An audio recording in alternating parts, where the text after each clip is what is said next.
उठल्यानंतर पुन्हा उठल्यावर तेच टेन्शन पुन्हा मागं सुरू राहतं. म्हणून तुम्हाला दारू प्यायची ना तर तुम्ही हरिनामाची दारू प्या, भगवत सेवेची दारू प्या.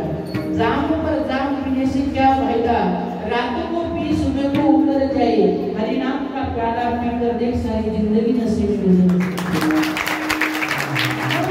दारू प्यायचा हरिनामाची दारू प्या.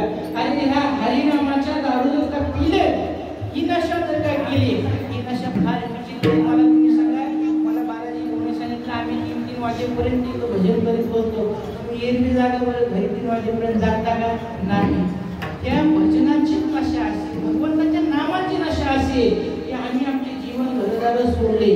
त्या लोकांनी एवढ्या लहान वयामध्ये ही भगवत सेवा करायला लागले.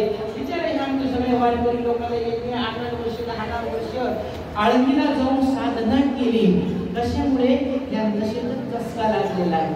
आणि ज्याला हा नशा लागलेला महाराज, तो व्यक्ती मग मागं पडून बघत नाही, मागं पडून तो बघत नाही, तो पुढे चालत असतो. म्हणून संसारामध्ये बघायचं ना तर पुढं बघा, संसारामध्ये बघायचं ना तर पुढं बघा, आणि परमार्थात बघायचं ना तर मागं बघा. मी म्हणताना असं कसं परमार्थात मागं काय बघावं? आई वडिलाला बघा, शेजारी पाजारच्या वृद्ध लोकांना बघा. यांनी ज्ञानेश्वरी वाचली, यांनी गाथा पाठ केला, आपणही करावा.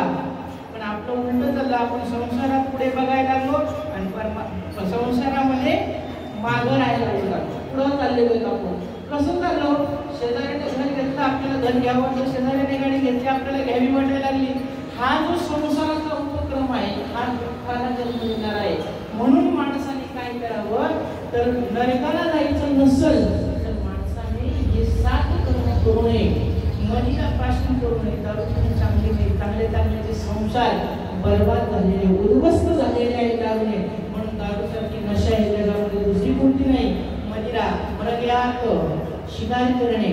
शिकारीने 3 लोकांचं जीवन नष्ट झालं. पहिला शाप भिकाराच्या दशरथाला शिकारीला गेले. दुसरा शाजाला शिकारीला गेल्यामुळे मरायला उठावं लागलं. आणि त्याचाच पुढा असणारा नातू पत्रून त्याचं राजर्षी परीक्षित हा सुद्धा शिकारीला गेला. आणि 7व्या दिवशी मरण्याचा शाप